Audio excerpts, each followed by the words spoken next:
ലൂക്കോസിൻ്റെ സുവിശേഷം 17-ാം അധ്യായം 32-ാമത്തെ വാക്യത്തിൽ ലോത്തിൻ്റെ ഭാര്യയെ ഓർത്തുകൊള്ളുക എന്ന വചനം നാം വായിക്കുന്നു.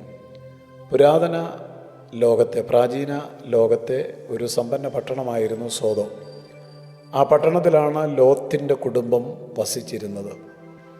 ലോത്തിനെ സംബന്ധിച്ച് 2 പത്രോസ് 2-ാം അധ്യായം 7-ാമത്തെയും 8-ാമത്തെയും വാക്യത്തിൽ ഇങ്ങനെയാണ് പറഞ്ഞിരിക്കുന്നത്: തനിക്ക് ചുറ്റും തിന്മ വർദ്ധിക്കുന്നത് കണ്ട് പാപത്തെ പച്ചവെള്ളം പോലെ വലിച്ചു കുടിക്കുന്ന മനുഷ്യരുടെ ഇടയിൽ പാർത്ത് മനസ്സുമടുത്ത, ഹൃദയം നൊന്തുപോയ നീതിമാനായ ഒരു മനുഷ്യനായിരുന്നു ലോത്ത് എന്നാണ് കാണുന്നത്. ആ പട്ടണത്തെ നശിപ്പിക്കുവാൻ ദൈവം പദ്ധതിയിടുന്നതിന് മുമ്പ് രക്ഷപ്പെടുവാനുള്ള ഒരവസരം സോദോമിൽ വസിച്ചിരുന്ന ലോത്തിനും കുടുംബത്തിനും ദൈവം കൊടുക്കുകയാണ്.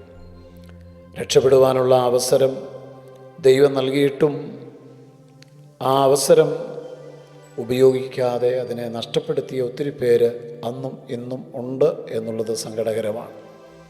രക്ഷ പ്രാപിക്കുവാനുള്ള അവസരം, പാപം നിറഞ്ഞ പട്ടണത്തെ ദൈവം ന്യായം വിധിക്കുന്നു എങ്കിൽ ആർക്കും പ്രവർത്തിച്ചുകൂടാത്ത രാത്രി വരുന്നു എന്ന് കർത്താവ് പറഞ്ഞിട്ടുണ്ട്. ന്യായവിധി എന്നതോ ദൈവം തൻ്റെ പുത്രനെ ലോകത്തിലേക്ക് അയച്ചിട്ടും ആ പുത്രനിൽ വിശ്വസിക്കാത്തവനാണ് ന്യായവിധി എന്നാണ് തിരുവെഴുത്ത് നമ്മെ പഠിപ്പിക്കുന്നത്. ജീവരക്ഷയ്ക്ക് വേണ്ടി ഓടിപ്പോകുവാൻ അവസരം ലഭിച്ചിട്ടും പുറകോട്ട് നോക്കരുത് എന്നുള്ള ദൈവകൽപ്പന അവഗണിച്ച് ലോത്തിൻ്റെ ഭാര്യ പുറകോട്ട് നോക്കുകയും അവൾ ഉപ്പുതൂണായി തീരുകയും ചെയ്ത ചരിത്രം തിരുവെഴുത്തിൽ നാം കാണുന്നുണ്ട്. ദൈവഭയം ഒട്ടും ഇല്ലാതെ ഇരുന്ന ആ സ്ത്രീക്ക് തൻ്റെ 2 പെൺമക്കളെ ദൈവഭയത്തിൽ വളർത്തുവാൻ കഴിഞ്ഞിരുന്നില്ല എന്ന് ചിന്തിക്കുന്നതിൽ തെറ്റൊന്നുമില്ല.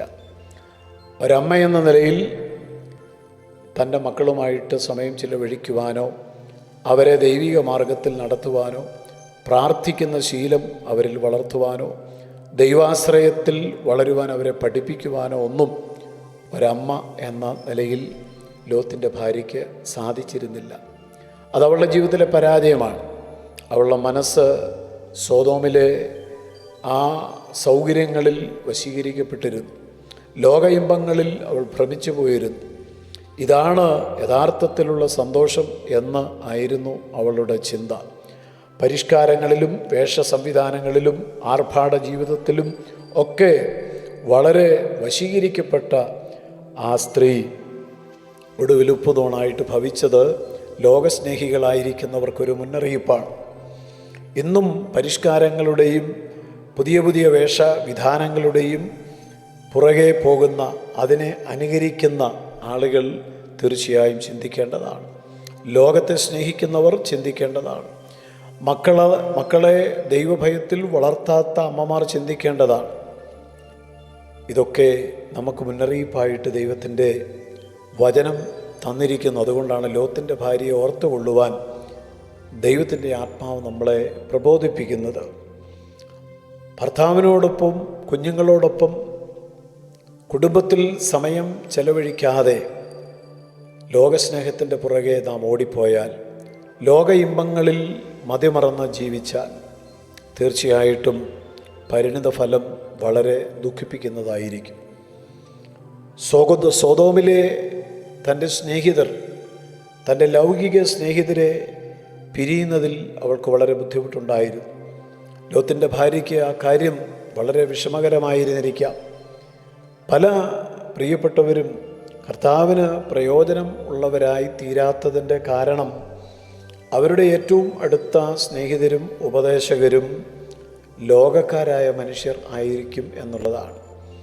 ദൈവമക്കളെ സ്നേഹിതരാക്കുവാനും അവരിൽ നിന്ന് ഉപദേശം സ്വീകരിപ്പാനും അവരുടെ കൂട്ടായ്മയിൽ നിലനിൽക്കുവാനും അവരോടൊത്ത് പ്രാർത്ഥിക്കുവാനും സമയം കണ്ടെത്താത്ത ലോത്തിൻ്റെ ഭാര്യമാർ ഇന്ന് ആത്മീക സമൂഹത്തിൽ ഉണ്ട് എന്നുള്ളത് നാം മറന്നു പോകരുത്. സമയത്തിൻ്റെ നല്ലൊരു പങ്കും ദൈവമില്ലാത്തവരുമായിട്ട് ചെലവഴിക്കുന്ന ആളുകൾ നാളുകളിൽ ദുഃഖിക്കേണ്ടി വരും. അപ്രയോജനമായ കാര്യങ്ങൾ സംസാരിക്കുക, വ്യർത്ഥ കാര്യങ്ങൾ സംസാരിക്കുവാൻ സമയം ഉപയോഗിക്കുവാൻ പാടില്ല. അങ്ങനെയുള്ള ആളുകളോട് കർത്താവിന് പറയുവാനായിട്ടുള്ള സന്ദേശം ലോത്തിൻ്റെ ഭാര്യയെ ഓർത്തുകൊള്ളണം എന്നുള്ളത് തന്നെയാണ്. കഴിഞ്ഞ കാലത്തെ ജീവിതത്തിലെ പരാജയങ്ങൾ നാം തീർച്ചയായിട്ടും തിരിച്ചറിയേണ്ടത് ആവശ്യമാണ്. പർവ്വതത്തിലേക്ക് ഓടിപ്പോവുക, ജീവഹാനി സംഭവിക്കാതിരിപ്പാൻ തിരിഞ്ഞു നോക്കരുത്. ഇതായിരുന്നു ദൂതന്മാർ ലോത്തിന് നൽകിയ ആഹ്വാനം. ഇന്നും സ്വർഗത്തിൽ നിന്ന് നാം കേൾക്കുന്ന ആഹ്വാനവും ഇത് തന്നെയാണ്. നമുക്ക് കർത്താവിനോടൊത്ത് ജീവിക്കുവാൻ വേണ്ടി ഉയരങ്ങളിലേക്ക് പോകേണ്ടത് ആവശ്യമാണ്. എന്നാൽ അത് നാം വേണ്ടുന്നതുപോലെ മനസ്സിലാക്കുന്നില്ലെങ്കിൽ തീർച്ചയായും ദുരന്തങ്ങൾ നമ്മെ നോക്കി കാത്തിരിക്കുന്നുണ്ടാവും. നമുക്ക് പ്രാർത്ഥിക്കാം, ലോകസ്നേഹത്തെ വെടിയാം, ദൈവത്തിന് പ്രസാദമുള്ളത് എന്താണ് എന്ന് ചിന്തിക്കാം. ഒരു ഭാര്യ എന്ന നിലയിൽ നല്ലൊരു ഭാര്യയായിട്ട് ജീവിക്കുവാനും, ഒരമ്മ എന്ന നിലയിൽ കുഞ്ഞുങ്ങൾക്ക് ഏറ്റവും നല്ല ഒരു മാതാവായിട്ട് ജീവിക്കുവാനും ദൈവത്തിൻ്റെ കരങ്ങളിൽ സമർപ്പിച്ചു കൊടുത്ത് പ്രാർത്ഥിക്കുവാൻ അങ്ങനെയുള്ളവർക്ക് സാധിക്കട്ടെ. കർത്താവേ, അങ്ങയുടെ വചനത്തിനായി സ്തോത്രം. തിരുവെഴുത്ത് പോലെ ഏൽപ്പിച്ച ഉത്തരവാദിത്തങ്ങൾ അത് ദൈവവചനപ്രകാരം നിവർത്തിപ്പാൻ വചനം കേൾക്കുന്ന എല്ലാവർക്കും കൃപ നൽകണം. ക്രിസ്തുയേശുവിൻ നാമത്തിൽ ആമേൻ.